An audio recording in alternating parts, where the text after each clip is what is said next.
रही है कि बीजेपी कल पर्यवेक्षकों की घोषणा करेगी। केंद्रीय पर्यवेक्षकों की नियुक्ति के बाद विधायक दल की बैठक होगी और इस बैठक में सीएम के नाम को तय किया जाएगा। माना यह जा रहा है कि केंद्रीय नेतृत्व की हरी झंडी के बाद सीएम के नाम का ऐलान कर दिया जाएगा। बीजेपी तीनों राज्यों में कल पर्यवेक्षकों की नियुक्ति कर देगी। बात करेंगे छत्तीसगढ़ की। छत्तीसगढ़ में पर्यवेक्षक कौन होगा, यह भी बहुत ही महत्वपूर्ण सवाल लगातार यहां पर बना हुआ है। पर्यवेक्षकों को भेजा जाएगा राज्य में और वहां पर जाकर वे विधायकों के साथ बातचीत करेंगे, चर्चा करेंगे और जो अभी नाम चल रहे हैं कि कौन होगा, रेणुका सिंह सीएम होंगी, अरुण साव सीएम होंगे या रमन सिंह पर दाव लगाया जाएगा, विष्णुदेव साय पर मुहर लगेगी, ये सब जो चर्चाएं चल रही हैं उस पर विराम लगेगा। और संभावनाएं हैं कि पर्यवेक्षक जब इस पूरे मामले पर विचार मंथन कर लेंगे, विधायकों से विचार चर्चा कर लेंगे, उसके बाद फिर केंद्रीय नेतृत्व को इसके बारे में सूचित किया जाएगा। बात करेंगे युगल तिवारी, हमारे सहयोगी इस वक्त हमारे साथ मौजूद हैं। युगल, पर्यवेक्षकों की कल घोषणा होनी है, बड़ा दिन है।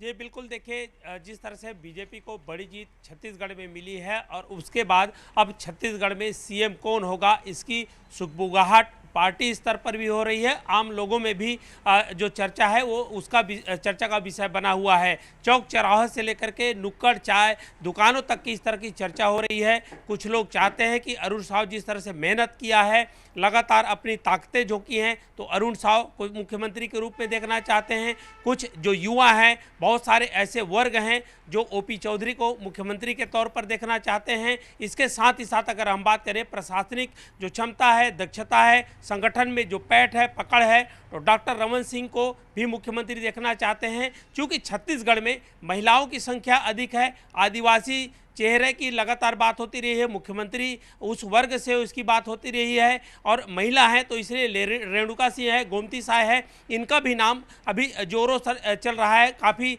तेज़ी से चल रहा है। तो कयास तो लगाए जा रहे हैं और इस बीच जो बीजेपी है छत्तीसगढ़ के लिए पर्यवेक्षकों की नियुक्ति कल जब घोषणा करेंगे तो देखने होगा कि पर्यवेक्षक क्यों होगा, कौन होगा। और उसके बाद जो पर्यवेक्षक हैं नितिन नमीन और जिस तरह से ओम माथुर, जितने छत्तीसगढ़ में काफ़ी मेहनत किया है और उन्हें चाणक्य भी कहा जाता है और पूरे समीकरण को छत्तीसगढ़ के बदल कर रखा, लगातार ताबड़तोड़ दौराएं उन्होंने की है। इसके साथ ही बैठक भी उन्होंने की। पूरे बीजेपी के जो बड़े लीडर से लेकर के तमाम जो नाराज लोग थे, जब टिकट वितरण हुआ तो काफ़ी नाराजगी देखने को मिली थी, उन्हें भी साधने का काम उन्होंने किया है। तो ऐसे में अब सिर्फ एक ही सवाल है, सबके मन में एक ही बात कौन रही है कि आखिर छत्तीसगढ़ का मुख्यमंत्री कौन होगा।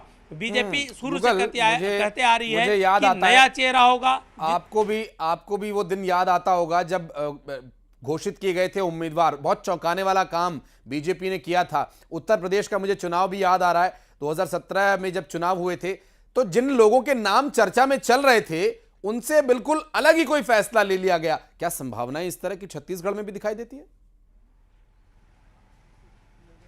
जी बिल्कुल, देखिए बीजेपी ने और खास करके ओम माथुर ने जब भी बात हुई है सीएम चेहरे को लेकर के, तो उन्होंने कहा ऐसा चेहरा होगा, नया चेहरा होगा जिसका किसी को अंदाज़ा नहीं होगा। तो जिस तरह से प्रत्याशियों के चयन पर सटीकता के साथ और बड़े ही सदी हुई रणनीति के साथ बीजेपी ने मैदान पे लेकिन अब युगल कल का दिन बहुत ही महत्वपूर्ण रहेगा कि कौन पर्यवेक्षक होगा और फिर इस पर फैसला क्या रहेगा। आप रहिएगा हमारे साथ युगल, कुछ और खबरों पर आगे आपसे बातचीत करेंगे।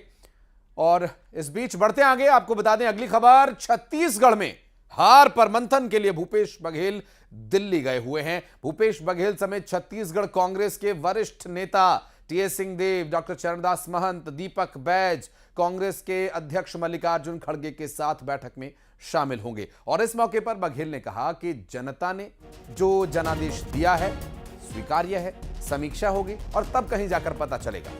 वहीं कांग्रेस सरकार की योजनाओं पर ब्रेक लगाने के सवाल पर उन्होंने कहा कि सरकार बनने के बाद पता चलेगा क्या क्या होता है। भूपेश बघेल ने प्रदेश में बुलडोजर की कार्रवाई पर कहा अदृश्य शक्तियां हैं जो काम कर रही हैं, निर्देश किसने दिया किसी को नहीं पता, गरीबों का रोजगार उजाड़ा जा रहा है। ईवीएम में गड़बड़ी के सवाल पर भूपेश बघेल ने कहा कि ईवीएम के बारे में बोलो तो बीजेपी को मिर्ची लगती है, इसके पीछे कुछ ना कुछ कारण तो है, मिर्ची क्यों लगती है। सरकार बन जाए और बनने के बाद निर्णय ले कि राशन जो 35 किलो मिल रहा है उसमें कटौती करने वाले क्या, कि बिजली बिल हाफ योजना को, या स्वामी आत्मानंद अंग्रेजी स्कूल को, या फिर तुम्हारे गौठान योजना को, किसको किसको बंद कर रहे हैं नहीं कर रहे हैं, तो पहले से ही कोई बयान दे रहा है उस पर कोई प्रतिक्रिया देना मैं उचित नहीं समझता। जैसे ही ईवीएम के बारे में कुछ बोलो, भारतीय जनता पार्टी बहुत जोर से मिर्ची लगती है। तो इतना जोर से क्यों लगना चाहिए? लगता है मतलब कुछ न कुछ तो कारण होगा। तो अब वो तो आगे बात होगी तो आप सबके सामने होगी। और बात करेंगे हमारे सहयोगी युगल तिवारी लगातार हमारे साथ मौजूद हैं। युगल, अभी की स्थिति ये है कि कांग्रेस पार्टी सत्ता से बाहर हो चुकी है, मंथन करना स्वाभाविक है, 2024 का भी चुनाव है, तो बहुत सारे विषय हैं, ऐसे में दिल्ली में जमावड़ा शुरू हो गया।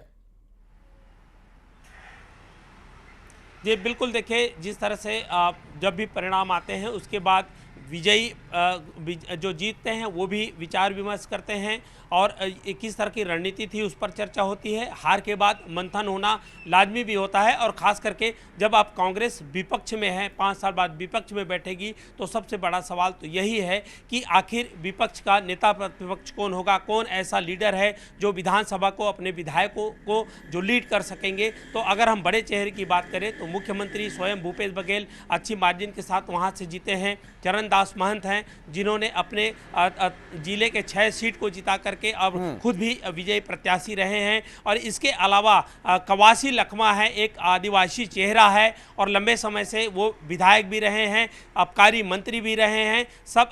इसके अलावा अगर हम बात करें युवा चेहरा है तो युवा चेहरा में अगर हम बात करें उमेश पटेल हैं, इससे पहले उन्हें युवाओं की कमान दिया गया था, प्रदेश अध्यक्ष भी वो रहे हैं। तो ये उसके साथ साथ अनिला भेड़िया है, महिला हैं और वो मंत्री भी रही हैं। तो किन चेहरों को नेता प्रतिपक्ष बनाया जा सकता है और कितनी मुखरता के साथ वो रखेंगे, ये बात अलग है कि कुछ नाम ऐसे हैं या कुछ ऐसे मंत्री भी हैं जो बोलने में थोड़ी झिझकते हैं, कतराते हैं और आक्रामक नहीं है। तो कांग्रेस क्या आक्रामक तेवर वाले जो नेता हैं अपने, उन्हें जो नेता प्रतिपक्ष का दायित्व है वो सौंपेंगे, या फिर इस तरह से जो लगातार काम करते रहे हैं। तो ये सवाल तो यही है कि आखिर नेता प्रतिपक्ष कौन होगा जो विधानसभा में अपनी सरकार की ओर इसे जिस तरह से आक्रामक तेवर है वो अपना जो है जनता के विषयों को, लोगों के विषयों को सरकार के सामने प्रबलता के साथ उठा सके और इन पर सरकार की घेराबंदी भी हो सके। बहुत शुक्रिया युगल आपका इस पूरे मामले पर जानकारी देने के लिए।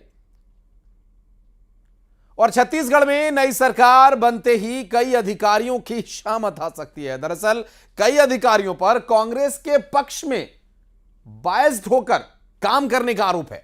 भारतीय जनता पार्टी ने कुछ अधिकारियों की लिस्ट निर्वाचन आयोग को भी सौंपी थी और उन पर कांग्रेस के पक्ष में काम करने का आरोप लगाया था। लिहाजा नई सरकार बनने पर इन अधिकारियों पर कार्रवाई हो सकती है।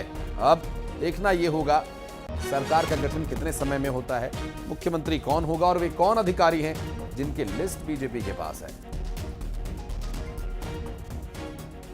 आते जाते रहती है प्रजातंत्र में, अपनी मर्यादाओं के इतर जाके काम न करें।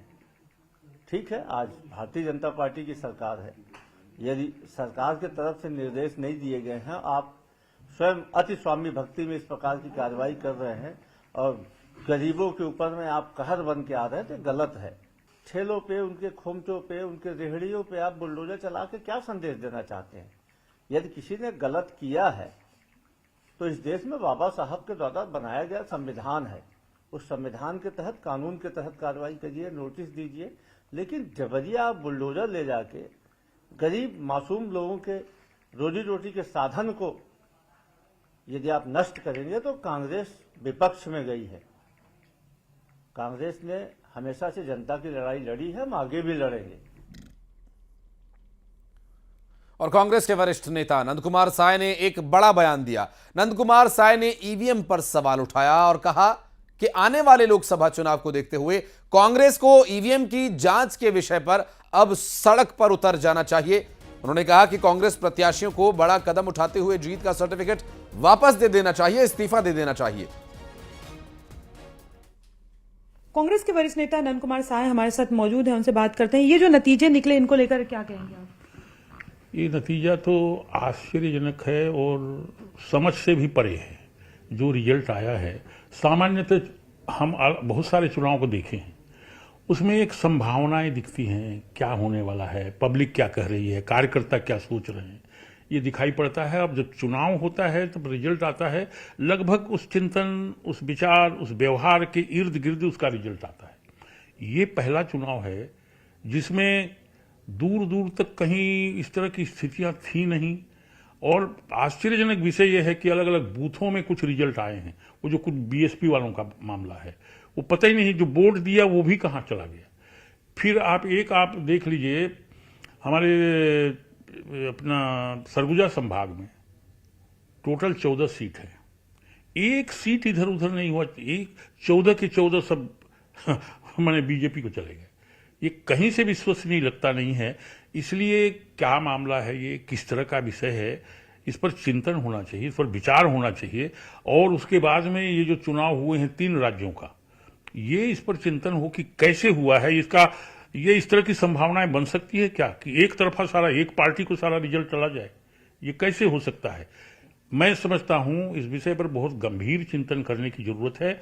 और आगे इस विषय, चूंकि लोकसभा का चुनाव है, उसके पहले यही परिस्थिति न लोकसभा में उत्पन्न हो जाए, इसको ध्यान में रख करके कांग्रेस पार्टी को, मैं समझता हूं, अब बड़े नेता हैं, हम उनकी बैठक भी होने वाली है, उस पर गंभीरता से चिंतन करना चाहिए कि आगे की रणनीति क्या हो। तो ईवीएम पे आप सवाल उठा रहे हैं? नहीं, ईवीएम ने किया है कि क्या किया है, क्योंकि मशीन का उपयोग पश्चिम के देश नहीं करते। तो पश्चिम से भी यहां पर वो कंपेयर कर रहे हैं कि आखिर ये क्या कारण रहा, और लोकसभा चुनाव के लिए भी कांग्रेस को नसीहत दे रहे हैं। बहरहाल देखना होगा कि क्या उनके द्वारा भी कोई कदम इस पर उठाया जाएगा। तो वहीं कांग्रेस में नेता प्रतिपक्ष को लेकर भी चर्चा शुरू हो गई है। दरअसल हार की समीक्षा को लेकर दिल्ली में एक बैठक होनी है, जिसमें भूपेश बघेल समेत छत्तीसगढ़ के कांग्रेस के बड़े नेता शामिल होंगे, जिसमें कि नेता प्रतिपक्ष के लिए भी चर्चा होगी। और यहां चरणदास महंत, भूपेश बघेल, कवासी लखमा, उमेश पटेल, अनिला भेड़िया समेत कई नामों पर चर्चा हो सकती है। हालांकि पीसीसी अध्यक्ष दीपक बैज का यह कहना है कि पार्टी नेतृत्व ही यह तय करेगा, अभी कुछ कहना जल्दबाजी होगा। पीसीसी अध्यक्ष दीपक बैज हमारे साथ मौजूद हैं, उनसे बात करते हैं। आज तमाम जो नेता हैं, मुख्यमंत्री भूपेश बघेल भी दिल्ली जाएंगे, और सर कौन कौन दिल्ली जा रहा है और क्या बैठक कब है? संभवतः कल एआईसीसी दिल्ली में प्रदेश स्तर का एक समीक्षा बैठक होगा। उसमें हमारे एआईसीसी के तमाम बड़े लीडर रहेंगे और हमारी प्रभारी कुमारी शैलजा जी, फिर पूर्व मुख्यमंत्री भूपेश बघेल जी और चरणदास महंत जी और टीएस सिंहदेव जी, ताम्रध्वज साहू जी और संभवतः मोहन मरकाम जी भी रहेंगे और मैं भी रहूँगा। तो वहाँ पे जाने के बाद कल बैठकें हैं, पुरुष बैठक में कल हम लोग हिस्सा लेंगे। जी सर, यहाँ छत्तीसगढ़ में कब बैठक होगी? और वहाँ से आने के बाद कल तय करेंगे, कल तय करने के बाद फिर छत्तीसगढ़ में प्रदेश स्तर के यहाँ भी समीक्षा बैठक। और इधर रायपुर में निगम की कार्रवाई तीसरे दिन भी जारी रही। नगर निगम लगातार अवैध कब्जों को हटाने की कार्रवाई कर रहा है। निगम का अमला राजधानी के लोधीपारा पहुंचा, जहां पर 78 चकना सेंटर्स पर कार्रवाई की गई, और ये कार्रवाई आगे भी इसी तरह से जारी रहेगी, इस बात के भी संकेत प्रशासन की तरफ से दिए गए हैं। रायपुर से तस्वीरें आपको दिखा रहे हैं, जहां पर अवैध चकना सेंटर्स पर एक्शन लिया गया, और ये 3 दिन से जारी कार्रवाई है, और ऐसे में आगे भी ये कार्रवाई जारी रहेगी, इस बात के भी साफ संकेत मिल रहे हैं।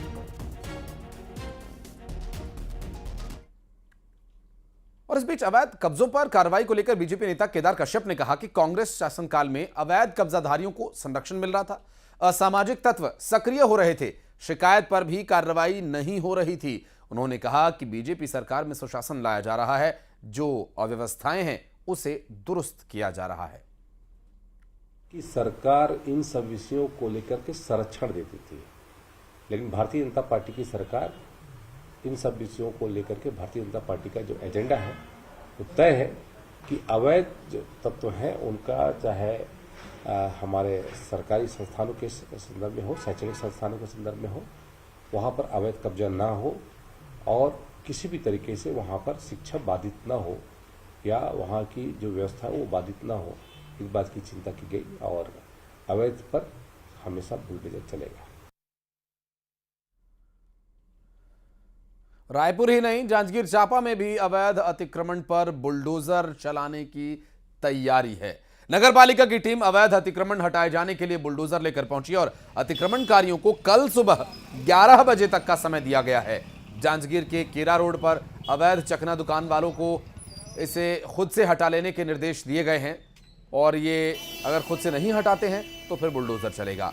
राजस्व और नगरपालिका की टीम ने अवैध चकना सेंटर्स को हटाए जाने के निर्देश जारी कर दिए हैं।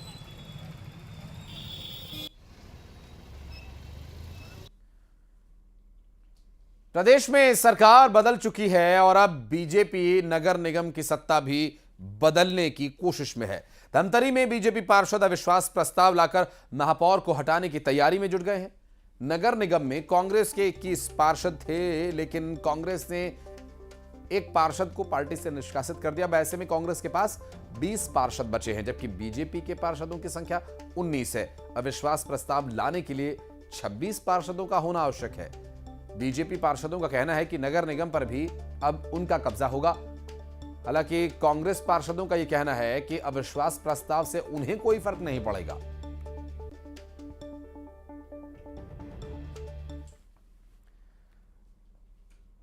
कवर्धा जिले के नगर पंचायत पांडातराई में अध्यक्ष के खिलाफ लाया गया प्रस्ताव पास हो गया है। अध्यक्ष फिरोज खान के खिलाफ 10 वोट्स पड़े हैं, वहीं पक्ष में केवल 5 वोट्स ही पड़ सके। अपनी कुर्सी बचाने के लिए उन्हें कम से कम 6 वोट्स की आवश्यकता थी। कांग्रेस समर्थित अध्यक्ष फिरोज खान पर उनके ही पार्टी के कांग्रेस पार्षदों ने बीजेपी के साथ मिलकर मनमानी का आरोप लगाते हुए अविश्वास प्रस्ताव लाया था, जो पास हो गया है।